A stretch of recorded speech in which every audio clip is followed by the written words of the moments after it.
Buenas tardes mis hermanos, me alegra poder saludarlos. En esta tarde me siento muy bendecida de parte del Señor, quien me ha puesto en esta oportunidad para poder compartir su palabra, siendo algo muy importante y que es una responsabilidad muy grande, así que me siento muy bendecida de parte de mi Señor y por supuesto compartir algo que Él me ha hablado primeramente a mí, una enseñanza hermosa que ha dejado en mi vida, que el Señor también quiere enseñársela a usted, poder transmitirla en esta tarde. La palabra del Señor se encuentra en Juan capítulo 13. Vamos a leer del versículo 1 al 14. Y le daré lectura en nombre del Padre, el Hijo y el Espíritu Santo. Amén. Jesús lava los pies de los discípulos. Antes de la celebración de la Pascua, Jesús sabía que había llegado su momento para dejar este mundo y regresar a su Padre. Había amado a sus discípulos durante el ministerio que realizó en la tierra, y ahora los amó hasta el final. Era la hora de cenar y el diablo ya había incitado a Judas, hijo de Simón Iscariote, para que traicionara a Jesús. Jesús sabía que el Padre le había dado autoridad sobre todas las cosas y que había venido de Dios y regresaría a Dios. Así que se levantó de la mesa, se quitó el manto, se ató una toalla a la cintura y echó agua en un recipiente. Luego comenzó a lavarle los pies a los discípulos y a secárselos con la toalla que tenía en la cintura. Cuando se acercó a Simón Pedro, éste le dijo: Señor, ¿tú me vas a lavar los pies a mí? Jesús contestó: Ahora no entiendes lo que hago, pero algún día lo entenderás. No, protestó Pedro, jamás me lavarás los pies. Si no te lavo, respondió Jesús, no vas a pertenecerme. Entonces lávame también las manos y la cabeza, Señor, no solo los pies, exclamó Simón Pedro. Jesús respondió: Una persona que se ha bañado bien no necesita lavarse más que los pies para estar completamente limpia. Y ustedes, discípulos, están limpios, aunque no todos. Pues Jesús sabía a quién lo iba a traicionar. A eso se refería cuando dijo: no todos están limpios. Después de lavarse los pies, se puso otra vez el manto, se sentó y preguntó: ¿entienden lo que acabo de hacer? Ustedes me llaman maestro y señor, y tienen razón, porque es lo que soy. Y dado que yo, su señor y maestro, les he lavado los pies, ustedes deben lavarse los pies unos a otros. Amén. Esta es la palabra del Señor que ha preparado para nosotros, que Jesús lava los pies. Cuando leemos este pasaje de la Biblia, lo primero que pensamos es humildad. ¿Cuántos de nosotros no rescatamos esta humildad que el Señor de señores, el Maestro, el que nos salvó, el Creador de todas las cosas, lavó los pies de sus discípulos? Vemos un acto de humildad. Y como cada palabra que nosotros podemos tomar de la Biblia lo podemos leer una y otra vez, pero siempre hay una enseñanza nueva de parte del Señor, del Espíritu Santo, que nos revela por medio de su palabra enseñanzas valiosas para nuestra vida cada vez que le buscamos constantemente. Y el Señor también en esta tarde quiere enseñarnos que Él fue un catalizador de la unidad. Él agrupó, Él hizo que ellos, sus discípulos, pudieran unirse, pudieran mantenerse unidos. Y si entramos en un contexto, bueno, ellos iban a tener su cena unas pocas horas antes de que Jesús fuera entregado y posteriormente crucificado.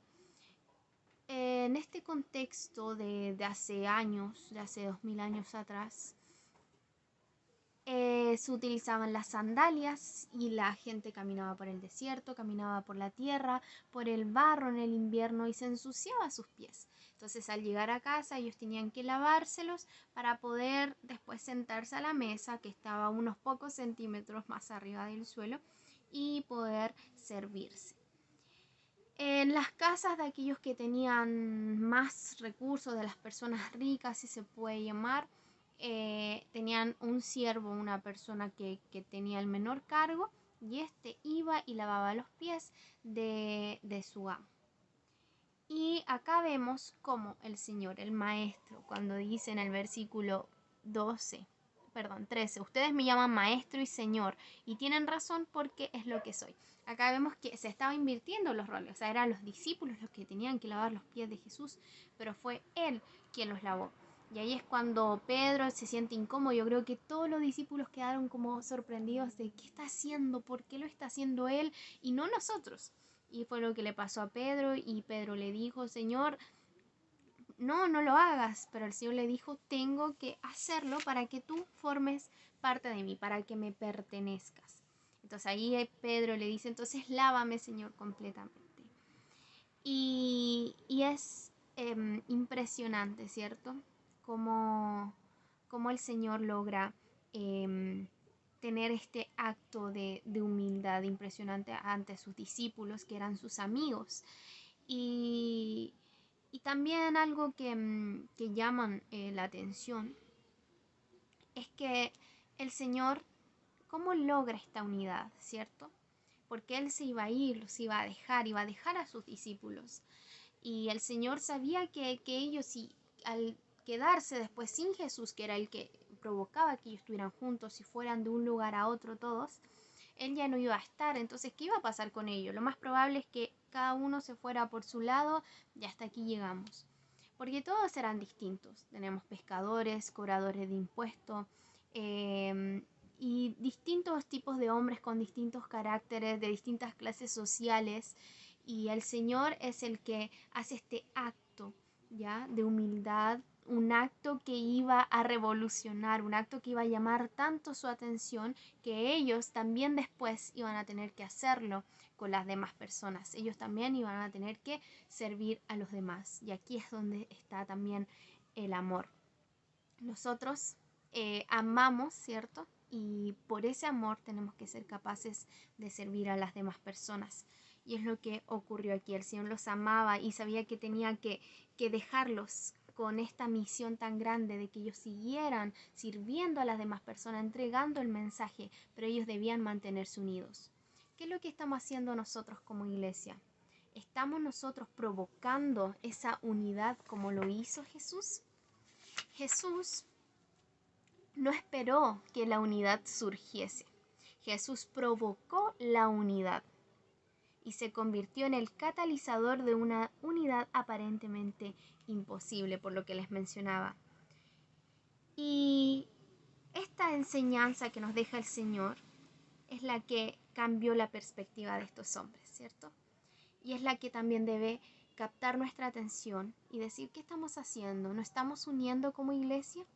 Nosotros a donde vamos, en nuestra familia, en nuestro trabajo, en la universidad, en la iglesia, todos somos diferentes. Pero ¿cuántos de nosotros estamos provocando una unidad? ¿Cuántos queremos revolucionar de tal forma de servir, de amar al resto como lo hizo Jesús? Y eso es lo que el Señor quiere recordarnos en esta tarde. El Señor quiere que nosotros podamos unirnos como cuerpo. Somos diferentes, todos tenemos distintas funciones, distintos caracteres, distintas formas, pero el Señor quiere que nos unamos. Él es nuestro catalizador de unidad y quiere que nosotros también lo seamos, para mantenernos juntos, seguir obrando, seguir trabajando y compartiendo el mensaje como lo hicieron los discípulos. Gracias doy al Señor por esta palabra, espero que haya sido de mucha bendición para su vida, como lo fue para la mía. Es cortita, muy precisa, pero a veces más que añadirle ya sería de uno, ¿cierto? Sino que es lo que Dios quiere transmitirnos a cada uno de nosotros.